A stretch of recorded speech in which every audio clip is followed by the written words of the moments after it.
Today I'm working on a GE refrigerator, and the light bulbs inside the fridge are not coming on despite both of them being brand new. The model I'm working with is GIE 18ISHDRSS. Unplug the refrigerator or turn off the breaker to the refrigerator before doing any repairs. What we need to do is access the fridge light switch. To do this, on the very front there's going to be a 1/4-inch screw right up there in the middle that has to be fully removed. Once it's removed, the panel should drop down and you should be able to see the fridge light switch. Just to make it easier, you can also remove the two back 1/4-inch screws, but it's not completely necessary. Now we have access to our fridge light switch. With a pair of pliers, remove the wire connections from the light switch. Then find the tab and push in the tab while pushing down to release the fridge light switch.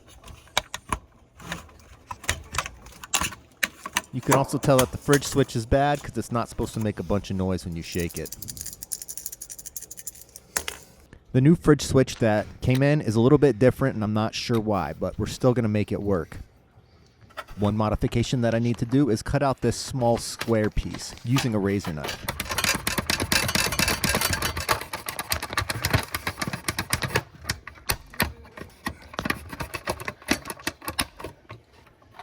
With that cut out, the new light switch should slide right in. Again, you probably won't have to do this, but I have to make one more modification here, and that's separating the wires by cutting down the middle of this plastic wire protector.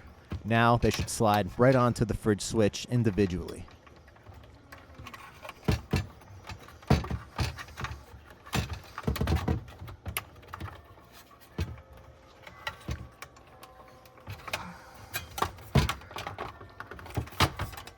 With that hooked up, now just reinstall the control compartment.